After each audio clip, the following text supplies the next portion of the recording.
చాలా చిత్రమైనటువంటి విషయాలు ఉంటాయి. మీరు కొంచెం జాగ్రత్తగా గమనిస్తే ఎప్పుడైనా ఏమిటో నాకు ఈ దుఃఖం, ఏమిటో నాకు ఈ దుఃఖం అంటాడు. తన వలన ఎక్కడో ఎవరో పెద్దలు దుఃఖించారు.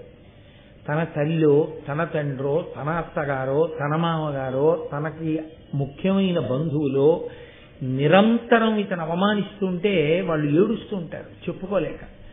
అది ఉత్తినే పోదు, అది ఏదో ఒక రూపంలో మళ్ళీ వచ్చి యువతల వాడిని బాధ పెడుతుంటాం. మనం ఎక్కడ పరిధిని అతిక్రమించామో పరమేశ్వరుడు దాన్ని గమనిస్తూ ఉంటాడు.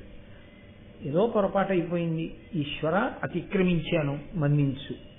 కాబట్టి అతిక్రమించకుండా నిన్ను నువ్వు నియంత్రించుకోగలిగితే ఈశ్వర కృప కలుగుతుంది.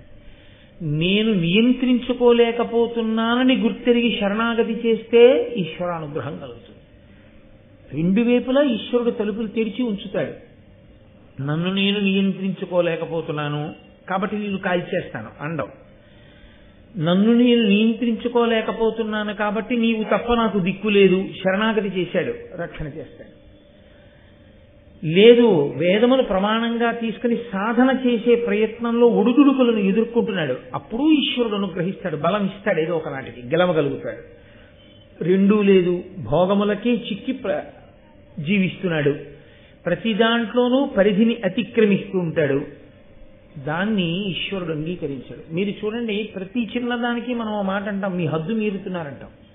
పిల్లాడో మాట ఎక్కువ మాట్లాడనుకోండి, నీకు అనవసరం, నువ్వు అంత దూరం మాట్లాడక్కర్లేదంటాం. భార్య కొంచెం అనవసరపు విషయాల్లో అనవసరపు సలహా ఇచ్చిందనుకోండి, నువ్వు అనవసరపు సలహాలు ఇవ్వకు, నా ప్రతిష్ట పాడయ్యేటట్టు, నీ పరిధిని నువ్వు ఆలోచించుకుంటాం. సేవకుడితో ఈ మాట అంటాం, ప్రతివాడితో అంటాం. మనం ప్రతివాడితో అన్న మాటని ఈశ్వరుడు మనతో ఎందుకు అనడు? ఈశ్వరుడు కూడా అంటాడు, నువ్వు నీ పరిధిని అతిక్రమిస్తున్నావు, నేను నీకు ఇంద్రియములను ఎందుకు ఇచ్చానో, నీకు నేను బుద్ధిని ఎందుకు ఇచ్చానో దానికి నువ్వు వాడుకోవట్లేదు. నీ పరిధిని నువ్వు అతిక్రమించిన నాడు ఏది నీకు వ్యసనముగా మారిపోయిందో ఆ వ్యసనము నుండి ఆపద పుట్టుకొస్తుంది.